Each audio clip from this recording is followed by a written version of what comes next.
Good afternoon. આપણે છેલ્લે વેગની વાતો કરી હતી, બરાબર છે. કયો વેગ? તો કે તત્કાલીન વેગ, એટલે કે જે તે ક્ષણના વેગની વાત કરી હતી. અને એનું એક સરસ મજાનું આપણે ઉદાહરણ પણ સમજ્યા હતા. આઈ થિંક મને એમાં કોઈને કાંઈ પ્રોબ્લેમ હોય એવું લાગ્યું નથી. હવે આજે એના અનુસંધાનમાં આપણે કેટલાક દાખલાઓનો અભ્યાસ કરીએ, જેથી કરીને તમારો તત્કાલીન વેગનો ટોપિક સંપૂર્ણ ક્લિયર થઈ જાય. એના માટે આજે પહેલાં સૌપ્રથમ ટેક્સ્ટબુકનું એક ઉદાહરણ જોઈએ, પછી એક બે દાખલા હું બહારના કરાવીશ, MCQ પ્રકારના. ઓકે, તો હવે પહેલાં ટેક્સ્ટબુકનું ઉદાહરણ 3.2 પાઠ્યપુસ્તકનું ઉદાહરણ છે 3.2. એક્સ અક્ષને અનુલક્ષીને ગતિ કરતા પદાર્થનું સ્થાન x બરાબર a પ્લસ બીટી સ્ક્વેર વડે દર્શાવ્યું છે. જો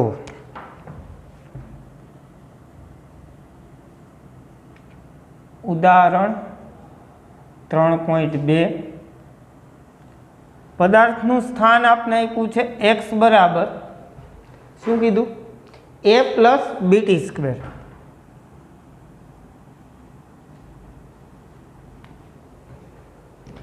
જ્યાં a બરાબર 8.5 મીટર અને b બરાબર 2.5 મીટર પ્રતિ સેકન્ડ સ્ક્વેર છે.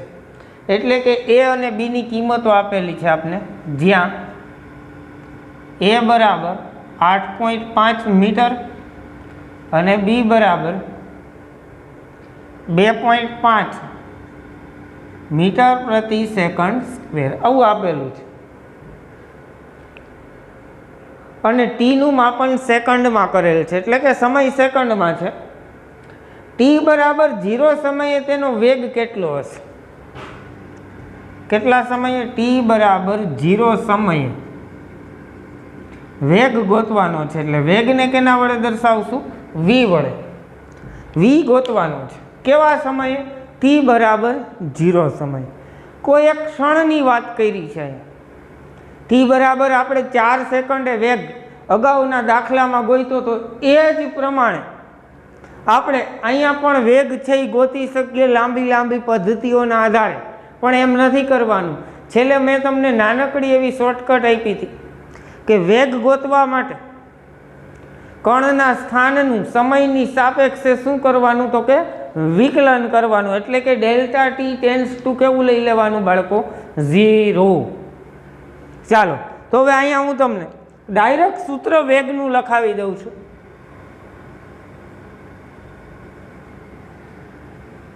કે ભાઈ v બરાબર, v એટલે વેગ, ને વેગ બરાબર શું થાય? તો કે dx by dt. dx by dt. હવે તમને આ વિકલન છે એ બહુ સારી રીતે આવડે છે.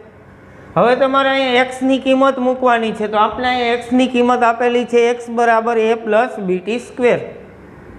રેડી? ચાલો, હવે v બરાબર d બાય dt આવી રીતે. અને અહીંયા એક્સની કિંમત લખો.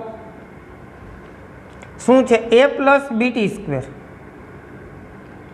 અહીંયા કિંમત મૂકી દો a અને b ની તો પણ ચાલે, અને પેલા a અને b રાખીને ગણતરી કરો તો પણ ચાલે. ચાલો આપણે કિંમત મૂકી દઈએ છીએ. a બરાબર કેટલા છે? 8.5 પ્લસ 2.5 ટી સ્ક્વેર. રેડી? તેથી v બરાબર, હવે આ જે વિધેય છે એનું તમારે સમયની સાપેક્ષે શું કરવાનું છે? તો કે વિકલન કરવાનું છે.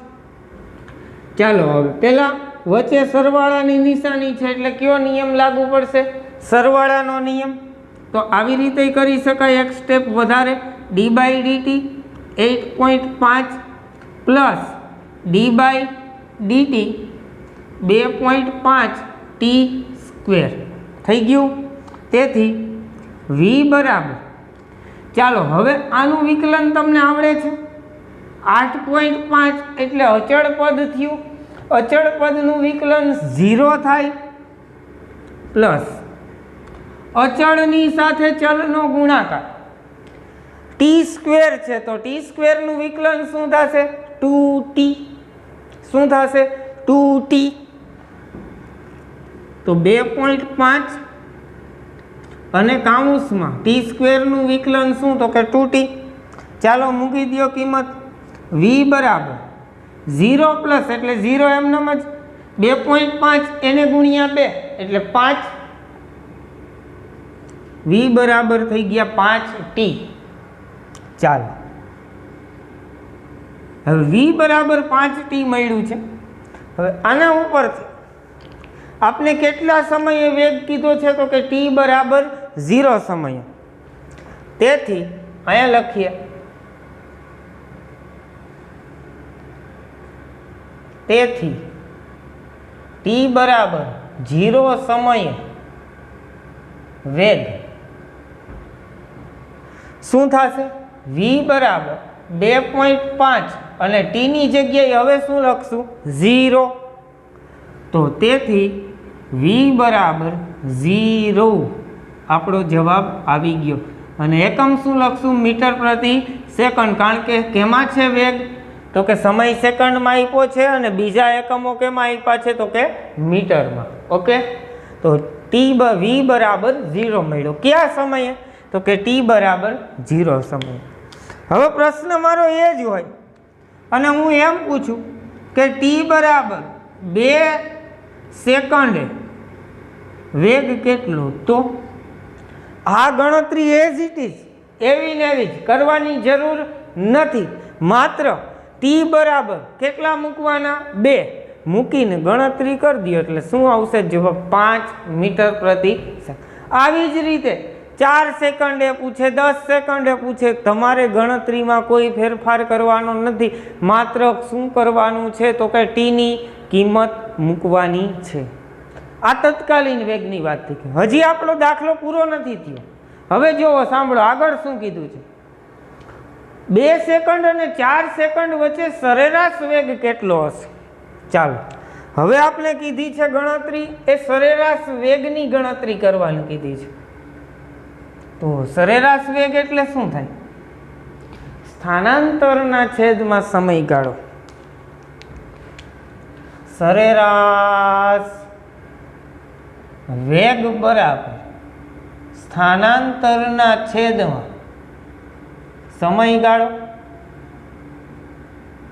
હાલ હવે જોવો ગણતરી બદલી જશે જો સરેરાશ વેગ હોય તો બાળકો વિકલન નથી આવતું સરેરાશ વેગ માટે તમારે કણનું સ્થાનાંતર જોઈએ અને જોઈએ સરેરાશ વેગ માટે તમારે સમયગાળો જોઈએ સમયગાળો તમને ખબર છે કયો સમયગાળો કીધો 2 સેકન્ડથી લઈ અને 4 સેકન્ડ એટલે t1 બરાબર 2 t2 બરાબર 4 એટલે સમયગાળો કેટલો થઈ ગયો 4 માઇનસ 2 એટલે જવાબ શું આવ્યો 2 પણ ઉપર સ્થાનાંતર કેવી રીતે હાવ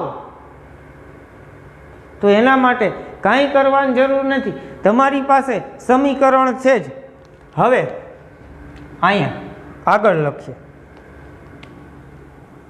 હવે t બરાબર 2 સેકન્ડ પાસે કણનું સ્થાન કેવી રીતે મળશે તો સ્થાન સમીકરણમાં t બરાબર 2 સેકન્ડ મૂકવા પડે સ્થાન સમીકરણ એટલે કયું સમીકરણ તો કે આ x બરાબર a પ્લસ બીટી સ્ક્વેર કે જ્યાં x છે એ શું દર્શાવે છે કણનું સ્થાન ચાલો ફાઇન્ડ કરો આવી રીતે કિંમત મૂકી દેજો એમાં x બરાબર એની જગ્યાએ કેટલા લખશો 8.5 પ્લસ 2.5 અને પછી ટી સ્ક્વેર છે તો ટી સ્ક્વેરમાં શું લખશો 2 નો વર્ગ ચાલો 8.5 પ્લસ 2 નો વર્ગ કેટલો 4 ગુણ્યા 2.5 કરો એટલે શું આવશે જવાબ તો કે 10 તો અહીંયા જવાબ થયો 18.5 મીટર આ x મળ્યું કયા સમયે તો કે t બરાબર 2 તો આપણે એને x અને કાઉન્સમાં 2 દર્શાવી દઈએ એટલે કે t બરાબર 2 સેકન્ડ પાસે કણનું સ્થાન હવે કયા સમયે t બરાબર 4 સેકન્ડ પાસે કણનું સ્થાન આવડશે। આ જ રીતે x બરાબર 8.5 પ્લસ 2.5 ટી સ્ક્વેર છે। તો હવે અહીંયા શું કરવું પડશે? 4નો વર્ગ। હાલો 8.5 પ્લસ 2.5 પ્લસ 4નો વર્ગ ચોકે ચોકે 16। હાલો હવે ગણતરી કરી નાખો કેલ્ક્યુલેટર લઈને। શું થશે? 16 ગુણ્યા 2.5 કરો, 40 પ્લસ 8.5 એટલે શું થશે? 48.5।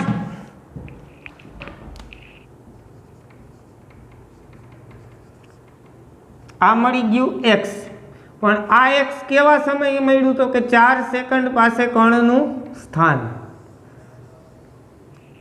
ચાલો તો હવે સ્થાનાંતર એટલે શું? તો કે અંતિમ સ્થાન માઇનસ પ્રારંભિક સ્થાન। તો સૂત્ર મળી ગયું આપને, દાખલોય થઈ ગયો। ચાલો સરેરાશ વેગ બરાબર સ્થાનાંતરના છેદમાં સમયગાળો। સ્થાનાંતર એટલે અંતિમ સ્થાન કયું?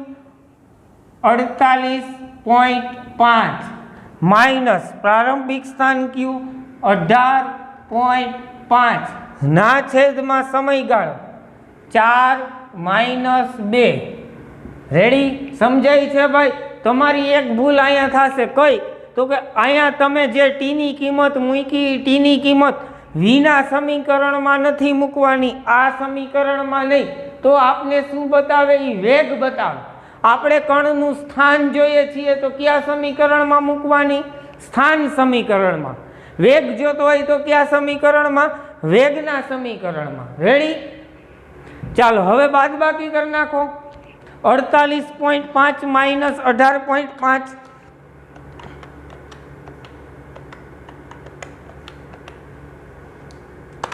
30 આવ્યા। 30 ભાગ્યા કેટલા કરવા પડશે? તો કે 2, એટલે જવાબ આવશે કેટલો? તો કે 15।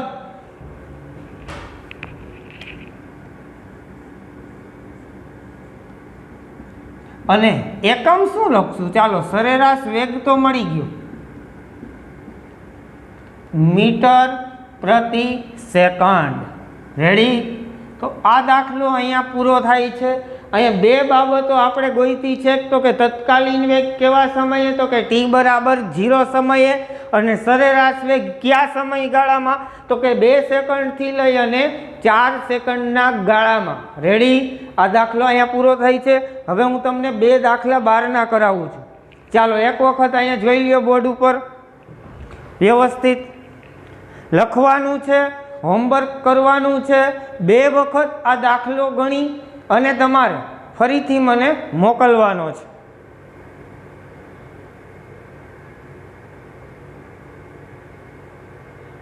ઓકે, ચાલો હવે આપણે બહારના 2 દાખલા ગણીએ। આના જેવા જ છે,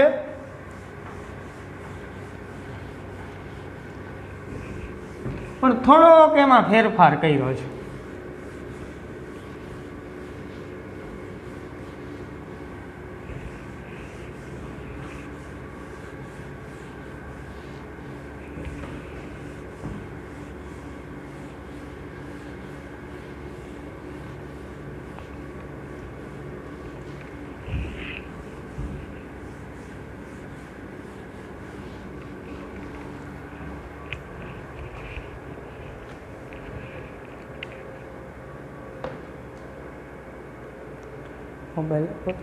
ચાલો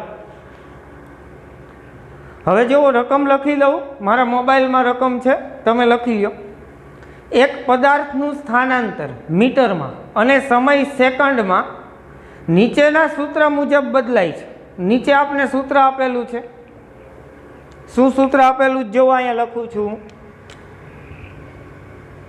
y બરાબર, જુઓ થોડોક ફેરફાર થઈ ગયો, y લખ્યું છે અહીંયા, minus 2/3 T square plus 16t plus 2 આ પદાર્થને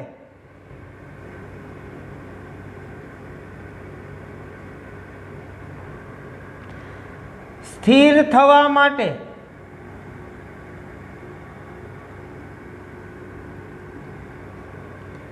કેટલો સમય લાગશે? ચાલો હવે MCQ પૂછ્યું. હવે એક પદાર્થ છે તમારી પાસે કે જેની અંદર કણનું સ્થાનાંતર આવી રીતે બદલાય છે. હવે અહીંયા y લખ્યું છે, y ની જગ્યાએ છોકરાઓ x હોય તો આપણે કંઈ વાંધો હોવો જોઈએ નહીં. અહીંયા કોઈ પણ હોય આપણે તકલીફ ના પડવી જોઈએ. સ્થિર થવા માટે કેટલો સમય લાગશે? ચાલો શું પ્રશ્ન પૂછ્યો? સ્થિર થવા માટે. પદાર્થ સ્થિર ક્યારે થાય? વિચારો કે ઊભો રહી જાય ત્યારે. હે, ઊભો ક્યારે રહીએ? તો કઈ ગતિમાં હોય ત્યારે. તો ઊભો જ રહી ગયો છે તો પછી એનો વેગ કેટલો હશે ભાઈ? 0. સીધી વાત છે. તો આપણે v બરાબર 0 હોય ત્યારે સમય કેટલો નહીં ગોતવાનું છે. તો સૌ પ્રથમ તો આપણે v ગોતવું પડે. શું ગોતવું પડશે? v. હવે આ સૂત્રમાંથી v કેવી રીતે મળશે? ચાલો તો v માટે વિકલન કરશું. v બરાબર dx બાય dt. જો અહીંયા હું y લખું તો આ તમારું સૂત્ર શું થઈ જશે? dy by dt. ચાલો હવે કિંમત મૂકી દો. તેથી v બરાબર d બાય dt માઇનસ 2/3t² પ્લસ 16t પ્લસ 2. ચાલો આનું તમને વિકલન આવડવું જ જોઈએ. તેથી v બરાબર, ચાલો હવે હું ડાયરેક્ટ સરવાળાનો નિયમ લગાડ્યા વગર ચાલુ કરું છું. બરાબર, વિકલન આવડશે. t² નું વિકલન બોલો. 2t 2 છે આની સાથે ગુણાઈ જશે એટલે શું થશે? -4/3t. થઈ ગયું? સમજાણું? t² નું 2t 2 છે આ 2 સાથે ગુણાઈ ગયા. 2 દુ 4 -4/3t પ્લસ ચાલો 16t. t નું વિકલન શું થશે? 1. તો પ્લસ શું આવશે? 16. હાલો પ્લસ 2 એટલે અચળ પદનું વિકલન શું થઈ ગયું? 0. તો આ થઈ ગયું આપણું વિકલન. આ મળી ગયું આપને વેગ. હવે વિચારો જોઈએ સ્થિર થવા માટે કેટલો સમય લાગશે? તો અહીંયા લખવાનું શું કે જ્યારે પદાર્થ સ્થિર થશે ત્યારે તેનો વેગ 0 હશે. વેગ કેટલો હશે? 0. સમીકરણ મળી ગયું છે. v બરાબર -4/3t પ્લસ 16t. સમજાઈ ગયું? હવે આમાં શું કરવાનું? તો કે v બરાબર કેટલા મૂકવાના? 0. હવે v બરાબર 0 મૂકતા ચાલો મૂકો. 0 બરાબર -4/3t પ્લસ, સોરી અહીંયા t નથી, ખાલી શું આવે? 16 જ આવે. જુઓ પ્લસ શું આવશે? 16. ચાલો હવે સાદું રૂપ આપવાનું છે. -4/3t છે, આ બાજુ છે, આ બાજુ આવે એટલે પ્લસ થઈ જશે. એટલે કે 4/3t અને એના બરાબર કેટલા વધ્યા? તો કે 16. t ગોતવાનો છે એટલે t ને પકડી રાખો, બાકીના બધાને જ્યાં જવું હોય ત્યાં મોકલી દો. ચાલો t ને કરતા બનાવો. અહીંયા 16. હવે શું? તો કે આ બાજુ 3 છે એ છેદમાં છે, બરાબરની ઓલી બાજુ જાય એટલે ક્યાં આવશે? અંશમાં. આ બાજુ 4 છે એ અંશમાં છે, આ બાજુ આવશે એટલે ક્યાં આવશે? છેદમાં. ચાલો આવડશે? ચોકે ચોકે 16, 4 તેરી 12, 12 સેકન્ડ. આપને આપણો જવાબ મળી ગયો ભાઈ. ટી બરાબર કેટલી સેકન્ડ થશે? 12 સેકન્ડ, કે જ્યારે કણ છે એ શું થઈ જશે? સ્થિર થઈ જશે. હજી એક દાખલો હું લખાવું છું.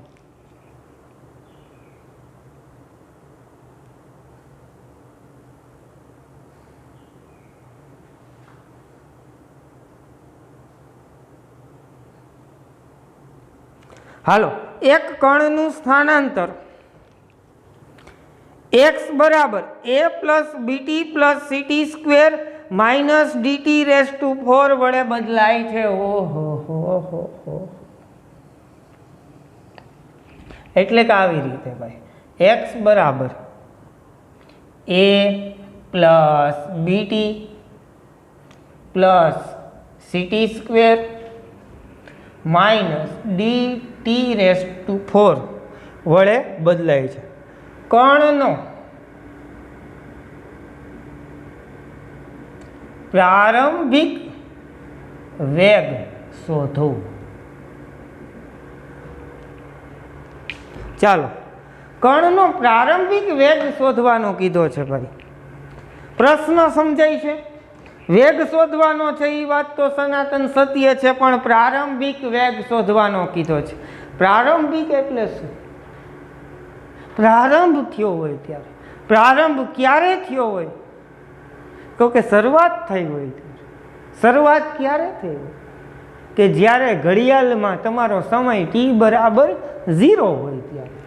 એટલે પ્રારંભિક વેગ કીધો છે એનો મતલબ કે આપણે ટી બરાબર 0 સમયે વેગ ગોતવાનો છે. કેવા સમયે? ટી બરાબર 0 સમય. તો એ પહેલાં આપણે વેગ તો ગોતવો જ પડશે. વેગનું સમીકરણ બનાવો. આવડશે બનાવતા? કેવી રીતે? તો કે v બરાબર dx બાય dt. તેથી v બરાબર d બાય dt.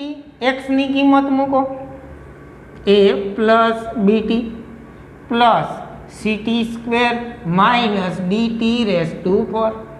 હવે જ્યાં a b c d આ બધાય અચળાંકો છે, અચળ પદો છે. ચાલો વિકલન. તેથી v બરાબર, હવે જો હજી આગળ વધતા જાઓ છો, a એટલે અચળ પદ, અચળ પદનું વિકલન 0 પ્લસ બીટી, ખાલી ટી છે તો શું આવશે? b. આગળ હાલો, સીટી સ્ક્વેર છે, શું થશે બોલો? 2ct. શું કામ? 2 ct વાગી, કારણ કે વર્ગ છે. માઇનસ 4dt નો ઘન. સમજાઈ ગયું? શું થયું? ઘાત નીચે પડી ગઈ, ઘાતમાંથી એક બાદ થઈ ગયો. હવે આપણે શું ગોતવાનું છે? તો કે ટી બરાબર 0 સમયે વેગ. સમીકરણમાં ટી બરાબર 0 મૂકતા, હાલો મૂકો. તેથી v બરાબર, અહીંયા તો 0 છે એટલે 0 જ, અહીંયા ટી નથી એટલે તમારે શું લખવું પડશે? b. હવે અહીંયા ટી ની જગ્યાએ 0 મૂકો ભાઈ. 0 સાથે કોઈ પણ ગુણાકારમાં હોય દુનિયામાં બધું 0 જ થઈ જાય. અહીંયા 0 જ થઈ જાય તો વધ્યું b. એટલે કે કણનો પ્રારંભિક વેગ કેટલો છે? b. કણનો પ્રારંભિક વેગ કેટલો છે? b. ચાલો, સમજાય છે ભાઈ? આજે આપણે આ વેગના દાખલાઓનો અભ્યાસ કર્યો. હજી આગળનો લેક્ચર આવશે એની અંદર આપણે પ્રવેગ મળશે, ત્યારબાદ વેગ અને પ્રવેગ બેયને સાથે રાખીને દાખલાઓ ગણશું. સમજાય છે? ત્યાં સુધી આનંદ કરો, જલસા કરો. ઓકે, મહાદેવ હર. જોઈ લો એક વખત આ દાખલાઓ બને.